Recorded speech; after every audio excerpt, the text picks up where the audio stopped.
Du nouveau. Du nouveau, ça a quand même quelques années maintenant. Bon, en tout cas, merci pour l'invitation. Donc, je vais faire bien la transition. J'avais considéré que tu me ferais une bonne introduction et donc c'est bien, ça m'évitera de redire des choses, c'est parfait. Donc finalement, on va vraiment parler du machine learning. Alors nous, il y a quelques années déjà, puisque c'était finalement au milieu des années 2010 où on s'est intéressé à cette question. Et donc c'est pour ça que j'ai mis un petit peu l'histoire entre guillemets de Matrix, parce que finalement on arrivait quand même dans un domaine où finalement on avait beaucoup de données hospitalières qui commençaient à arriver dans les années 2010 et que nos modèles entre guillemets épidémiologiques classiques, on fait un peu table rase puisqu'il faut qu'on choisisse finalement les choses nous-mêmes et on ne peut pas tout exploiter. Donc on va voir qu'on va changer un petit peu de paradigme. Bon, je passe un petit peu pour ça, mais globalement, dites-vous bien, c'est un petit peu tout ce que Leslie a redit. On a énormément de données et d'informations qui sont devenues accessibles par ces systèmes d'information hospitaliers. Et il est clair qu'aujourd'hui, on en est même encore au-delà de ce que je vais vous montrer là, puisqu'on a continué à travailler. Et dans les perspectives, vous verrez qu'on peut aller beaucoup plus loin. Donc il est vrai que si on repart un petit peu de tout cela où on est parti, et finalement là où est arrivé SpeakMe avec le système de surveillance semi-automatisé, c'est qu'on a tous essayé de construire des systèmes experts. C'est-à-dire qu'on a réfléchi à des algorithmes cliniques avec les infectiologues, les hygiénistes, les chirurgiens, de qu'est-ce qui nous permettrait finalement, quels sont des indicateurs déjà qui étaient disponibles, qui nous permettraient de dire ou de prédire qu'il y a une infection du site opératoire ou pas. Donc assez vite, j'étais encore jeune interne à ce moment-là, on s'est intéressé à cette question de se dire comment est-ce que je peux aider les chirurgiens en simplifiant potentiellement le nombre de dossiers qui vont être analysés, à regarder moins de dossiers pour nous dire si oui ou non il s'agit bien d'une infection du site opératoire. Et donc vous voyez que 2008, il y avait déjà quand même des choses qui étaient informatisées. On n'était pas encore au DPI informatisé, mais on avait de la biologie, on avait une partie des bases administratives, donc pas mal de petites choses qui étaient dedans. Et vous voyez que on a intégré finalement ces différents domaines dans ces systèmes experts.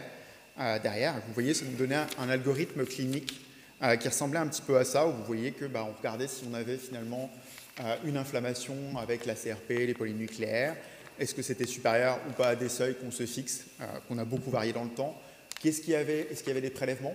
Oui, non. Quel type de prélèvements sont? Et vous voyez qu'on avait créé une classification de se dire est-ce que le prélèvement n'a rien à voir avec l'infection du site opératoire ou est-ce, à contrario, c'est un prélèvement du site opératoire?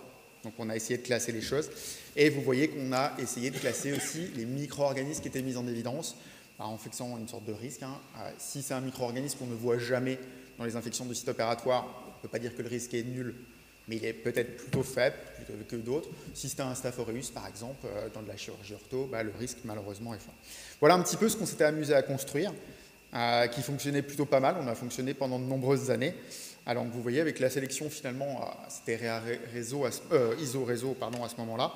Mais vous voyez qu'on sélectionnait les codacs CCRM par rapport à la surveillance. On extrait toutes les données qui étaient disponibles dans le PMSI et on recueillait déjà, finalement, les données disponibles. Comme je vous l'ai dit, on allait chercher finalement la biologie, CRP, PNN et toute la bactériologie puisqu'on y avait accès. Et après ça, finalement, on envoyait ces dossiers derrière. Alors vous voyez que ce n'était pas la panacée. On a choisi le cutoff qui est fixé à 3 là, sur le score. Vous voyez que c'était une sensibilité d'à peu près 1 sur 2. Ce qui veut dire quand même qu'il y avait une infection sur 2 qui n'était pas détectée par le système. Et une spécificité qui était quand même plutôt pas mal. Mais voilà. Donc, bon, en tout cas, ça veut dire qu'il restait encore pas mal de dossiers à regarder par les chirurgiens qui n'étaient finalement pas du tout une infection du site opératoire. Et donc, on peut se dire que les performances finalement étaient plutôt moyennes et on s'est dit qu'une nouvelle approche pouvait être intéressante, notamment avec les nouvelles données qui apparaissaient. Juste pour vous resituer le contexte, dans ces mêmes années-là, finalement, on a beaucoup de collègues qui ont travaillé un petit peu sur les mêmes choses, puisque vous voyez qu'on a des collègues de Nantes qui ont travaillé finalement sur l'apport des données du PMSI aussi, que moi je n'avais pas entre guillemets mis directement dedans pour les codes, mais vous voyez que finalement les résultats sont parfois un peu meilleurs, mais c'est quand même pas la panacée, puisque vous voyez que les valeurs prédictives positives sont quand même autour de 20-25%. Donc c'est pas parfait, et on rêverait tous de mieux. Il est vrai que nos collègues lyonnais, en intégrant par exemple les prescriptions d'antibiotiques, ils avaient eu la chance, alors à ce moment-là, rappelez-vous, c'était pas du tout informatisé, donc pour les intégrer, ça veut dire aller chercher toutes les fiches une par une, mais ils ont montré qu'en le rajoutant aux autres, finalement, ça permettait d'avoir un score nettement meilleur, avec quand même, finalement, le contrario quand même de la prescription des antibiotiques, c'est qu'on peut avoir des antibiotiques pour autre chose qu'une infection du site opératoire, et donc on diminuait la spécificité, forcément, derrière. Donc nous, finalement, on s'est demandé, avec toutes les données qu'on pouvait avoir, finalement, comment de nouvelles approches, puisque aujourd'hui, on vous parle d'intelligence artificielle, je dirais qu'on en mange matin, midi et soir, mais au milieu des années 2010, on commençait seulement à en parler. hein, donc faut se remettre dans le contexte. Et donc on s'était dit, est-ce que ces nouvelles approches peuvent nous permettre finalement de voir les choses un petit peu différemment et surtout finalement de se dire, je vais me passer entre guillemets de ma réflexion d'expert clinique, du système expert. Je ne pars avec aucun a priori. Je sais qu'il va y avoir des résultats et je demande finalement au système de me dire finalement s'il trouve un modèle qui me permette de détecter convenablement les choses. Donc c'est quand même bien les choses. Alors je mets data mining et machine learning ensemble. C'est deux techniques, on va dire, séparées, mais qui utilisent les mêmes méthodes, hein, les mêmes outils derrière. En gros, le data mining, c'est je cherche les modèles. Le machine learning, c'est je lui fais apprendre un modèle pour prédire quelque chose. Et donc, il y a plusieurs catégories dedans. Hein. On va avoir des modèles d'apprentissage non supervisés. Celui qu'on utilise typiquement, c'est les règles d'association, qui sont beaucoup utilisées dans l'industrie commerciale. Et notamment, je vous ai mis un exemple qui est souvent cité dans la littérature. Quelqu'un qui achète des bières et des biscuits, généralement, il a des enfants et donc il va acheter des couches. Et donc, ça veut dire que dans les magasins, ils savent qu'il doit y avoir un positionnement des rayons par rapport à ces règles d'association. Mais c'est comme ça, en fait, qu'ils vous positionnent les rayons en fonction de ces modèles, en fait, qui sont croisés. Et donc, on découvre ça dans le domaine de la santé, mais quand il s'agit de nous vendre quelque chose, ils vont beaucoup plus vite pour utiliser ces modèles de prédiction. L'apprentissage supervisé, qui m'en ressemblait un petit peu plus potentiellement à ce qu'on va nous schématiser dans notre cerveau, qui sont les arbres de décision, les forêts aléatoires ou autres. Vous voyez, je vous en ai mis un là, exemple, est-ce qu'il y a de la température ou pas? S'il a de la température en classe malade. S'il n'a pas de température, est-ce qu'il a la gorge irritée? Et ainsi de suite. Vous voyez un petit peu la logique. Donc, toi, c'est la logique qu'on retrouve assez facilement dans nos systèmes experts derrière. L'apprentissage par renforcement qui n'était pas très développé quand nous on a commencé, mais le renforcement, c'est l'idée de se dire que votre modèle, finalement, à chaque fois, vous allez lui rentrer de l'information et vous allez confirmer. Alors, tout dépend de la qualité de la confirmation. Est-ce qu'imaginez que quelqu'un vous dise « Ah, mais moi, je ne veux pas qu'il détecte mes infections du site opératoire » et à chaque fois que l'ordinateur lui demande si c'est une infection ou pas, il répond « Non ». Et finalement, votre modèle devient de plus en plus nul. Bon, ça peut bien fonctionner, mais c'est comme ça que fonctionnent beaucoup de modèles. Et aujourd'hui, ce que vous connaissez beaucoup, en tout cas beaucoup d'outils qu'on utilise aujourd'hui d'intelligence artificielle sont basés sur le deep learning, ce qu'on appelle les réseaux de neurones. On essaye de schématiser le cerveau humain pour créer des raisonnements. Donc nous, on est resté sur les deux premiers, ce qui est déjà pas mal à ce moment-là, surtout quand on commençait. Alors comme je vous l'ai dit, on s'est déjà penché sur la faisabilité et on avait une thèse d'exercice du docteur Pivot où on s'était intéressé de la faisabilité justement de ces méthodes. Donc on en avait testé deux, les méthodes d'apprentissage supervisées, les méthodes d'apprentissage non supervisées. Je vous montre quelques exemples. On l'avait fait sur la chirurgie digestive chez nous et sur de la chirurgie, enfin de la neurochirurgie.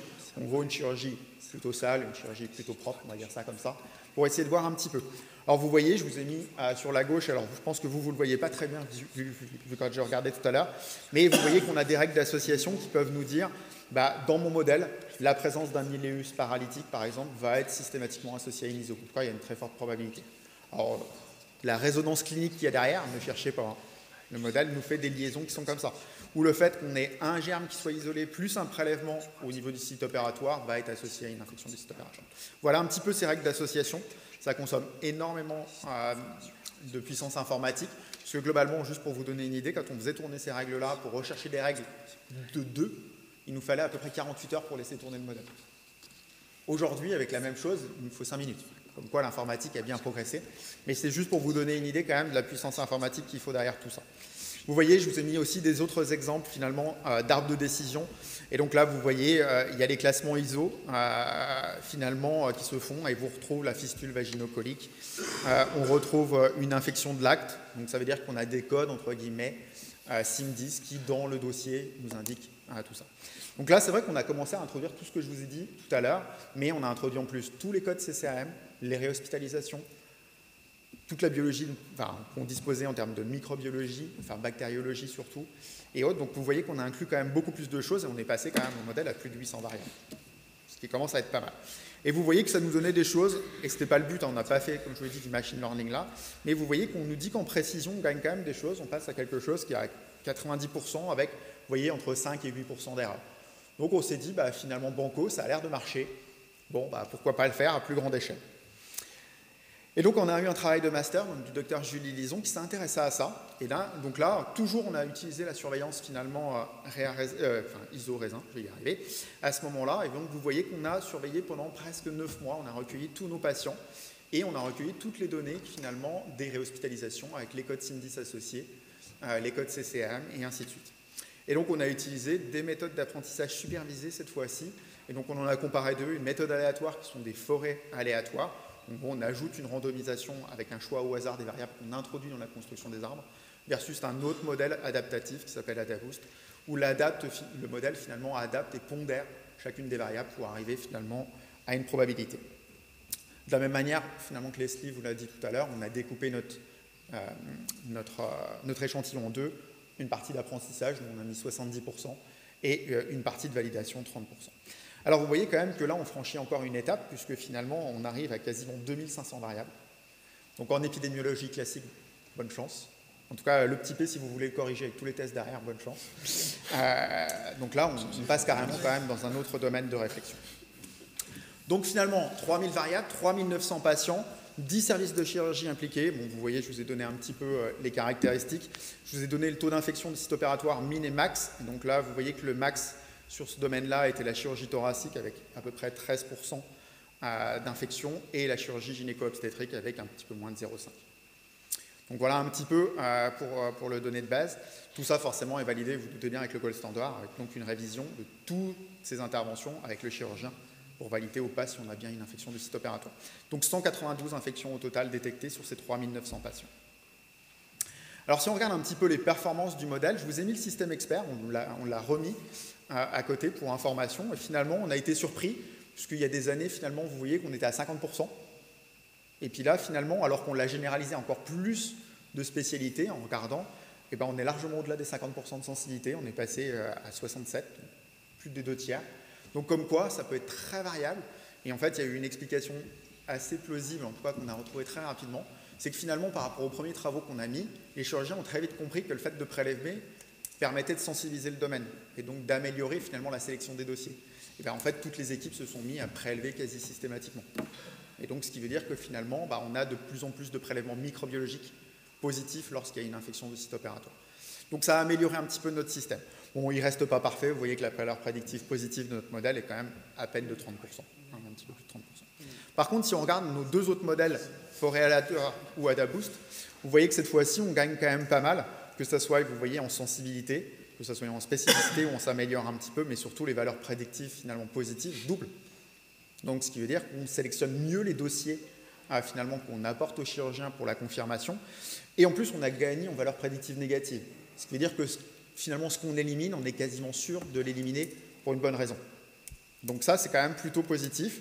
Et vous voyez qu'on a des facteurs, entre guillemets, de reclassement, qui sont relativement positifs, qui sont ces facteurs-là.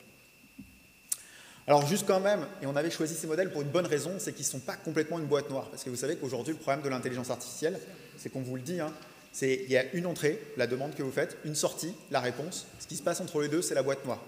Et donc là, on a utilisé des modèles pour lesquels on peut quand même avoir une visibilité finalement du poids, j'aurais tendance à dire, des variables dans le modèle. Et donc là, vous avez par exemple pour le modèle de forêt aléatoire, je vous ai mis, enfin c'est les premières entre guillemets, mais vous voyez qu'on retrouve des choses assez logiques. Par exemple, quelque chose qui entraîne la classification en tant qu'infection du site opératoire, c'est le fait que dans la classification SIM10, il y a bien eu le code 814 utilisé, qui est la complication infectieuse. Donc il y a quand même une logique qui est derrière, et finalement on retrouve des logiques qui correspondent bien avec l'indicateur iso-ortho et tout ça. Donc il y a quand même une logique qui va assez bien avec, et vous voyez que finalement ça m'a sorti quand même pas mal de choses. Vous voyez que même si j'ai laissé les scores cliniques, on les avait laissés volontairement, les scores germes, les choses comme ça, vous savez les scores qu'on avait construits pour le système expert, on voit qu'ils ont quand même une pondération relativement importante, ce qui veut dire que le cerveau humain réfléchit quand même pas trop mal quand même. Donc il est bien pris en compte. Mais vous voyez qu'il considère que, par exemple, même si le score GEM était important, le fait d'avoir par exemple un Staphylococcus aureus, il le ressort quand même. Et donc ça a aussi une importance très importante dans le modèle, malgré le fait qu'il soit finalement un petit peu déjà inclus dans le score GEM. Donc voilà, donc pas mal de choses qui sont comme ça. Si on regarde le deuxième modèle, vous voyez globalement c'est à peu près la même chose. Et on voit que les scores finalement qu'on a créés finalement avec l'expertise humaine ressortent assez bien. Donc finalement, on s'est dit qu'il y avait quand même pas mal d'avantages à tout ça. Vous voyez qu'on peut intégrer énormément de données médicales administratives. On est quand même passé finalement d'une quinzaine de données à plus de 2000, enfin quasiment 2500. On voit que les modèles sont quand même plutôt pas mal, et quand on regarde, puisque c'est l'intérêt, finalement nous on aime bien savoir comment les choses sont classées, on voit que c'est quand même classé avec une certaine logique, j'aurais tendance à dire, en tout cas qui correspondrait à une réflexion humaine, on va dire ça comme ça. On voit que les performances sont quand même améliorées par rapport au système expert antérieur, donc c'est plutôt pas mal. Et surtout, finalement, c'est quelque chose qu'on peut appliquer relativement facilement. J'ai obtenu mon algorithme. Une fois que ce noyau est créé, finalement, tous les ans, je peux réappliquer les données qui arrivent. La seule limite que j'ai par rapport au système qu'on a fait nous, c'est qu'il est rigide. C'est-à-dire que je ne peux pas inclure de nouvelles données dedans. Donc je ne peux inclure que les codes CCM qui sont connus dans le modèle, que les codes SIM10 qui sont connus dans le modèle, et ainsi de suite. C'est la seule limite. Ce qui veut dire que si vous voulez inclure quelque chose de nouveau, il faut malheureusement réentraîner le modèle. Donc ça, c'est les limites que nous, on a mis. L'avantage aussi, c'est que finalement, certains de mes collègues l'ont utilisé plutôt comme la fouille de données. C'est-à-dire qu'ils ont voulu qu'on leur donne un petit peu les codes qu'on a sortis pour les intégrer dans leur système expert. Ce que je vous ai dit, les deux domaines, finalement, sont assez proches l'un de l'autre, data mining, machine learning, le but étant de sortir, finalement, des modèles, des types, des relations. Et donc, vous voyez que, finalement, les codes qu'on a fait, finalement, ça alimente, en tout cas, ça confirme des choses qui sont faites dans SpeakMe surveillance, pour la surveillance semi-automatisée ou autre. Finalement, ça va dans le bon sens. Et comme je vous l'ai dit, finalement, un autre aspect, entre guillemets, positif qu'on a eu, c'est que, finalement, ça a aussi amélioré le codage de nos collègues chirurgiens et du DIM, puisque finalement, le fait que ça soit bien codé, que les choses soient bien écrites correctement dans un courrier ou autre, entraîne finalement l'apparition du bon code SIM10 finalement dedans, et donc simplifie les choses finalement quand il s'agit de revoir les dossiers derrière. Les limites par contre, c'est la validation du modèle. Le modèle que j'ai créé, il est valable au CHU de Nancy, et malheureusement, il y a peu de chances qu'il soit valable ailleurs. Pourquoi? Puisqu'on a des manières de créer les choses, on a des manières de coder à Nancy, et ainsi de suite. Donc ça veut dire que potentiellement, ces modèles potentiellement, ont leurs limites, entre guillemets, et doivent peut-être potentiellement être traités au niveau local, en tout cas réentraînés au niveau local, ou à voir. Ça pourrait peut-être se traiter au niveau plus macro, mais en tout cas, on n'a pas de retour sur ces choses-là. La problématique, c'est aussi l'évolution dans le temps. Ça a duré pendant quelques années, mais il y a maintenant 2 ou 3 ans, on a eu un travail finalement de FST, de mémoire de FST, qui s'est intéressé de voir quelles étaient à nouveau les performances du modèle sur les jeux de données actuels. On avait quand même été très déçus, puisque finalement on s'est rendu compte qu'on avait perdu quasiment 20 à 30% de performance. Pourquoi? Finalement parce qu'entre-temps, à la fois finalement en post-Covid, les pratiques ont un peu changé. Il y a eu aussi de nouvelles recommandations qui sont sorties, ce qui est logique. On fait peut-être moins de CBU, moins de choses comme ça, et moins de prélèvements entre guillemets potentiellement. Et surtout, finalement, le codage a potentiellement changé, puisque, in fine, le codage, les codes peuvent varier d'une année sur l'autre, puisque finalement, le but est quand même financier avant d'être autre chose. Donc voilà, pas mal de problématiques, des problématiques techniques qui sont liées au surajustement, donc à faire attention. Et moi, un des problèmes qui me chagrine toujours le plus, c'est le délai de retour aux équipes. C'est-à-dire que globalement, il faut quand même attendre quelques mois avant de pouvoir faire le retour aux équipes. Et j'aimerais bien quelque chose de plus dynamique. Et donc ça, c'est finalement les perspectives. Vous savez qu'il y a beaucoup, là tu nous as parlé du text mining, du traitement naturel du langage. C'est des choses qui vont arriver. Et c'est vrai que globalement, l'intégration finalement du dossier patient avec les entrepôts de données va nous permettre de gagner beaucoup de temps sur ces modèles. Et j'ai la chance aussi, moi à Nancy, d'avoir des logiciels métiers pour les hygiénistes et pour les infectiologues qui nous permettent de capturer énormément de données finalement en temps réel. Et donc, ils vont nous permettre d'imaginer finalement des algorithmes qui vont permettre d'aller beaucoup plus vite, puisque par exemple, on va avoir j'ai déjà les connexions finalement avec une partie du dossier patient, la pharmacie, une partie de la radiologie, une partie du DPI. Et là, on risque d'avoir une interconnexion, par exemple, avec les blocs opératoires. Donc, je saurai les chirurgies quand elles ont lieu, quand le patient est pris en charge. Donc, on va pouvoir imaginer finalement créer des algorithmes de détection plus précoces finalement des infections ou de prédiction, suspicion d'infection du site opératoire. Donc voilà, donc on en est qu'au début et il y a pas mal d'aventures qui nous restent dans ce domaine-là. Voilà, merci beaucoup. Merci.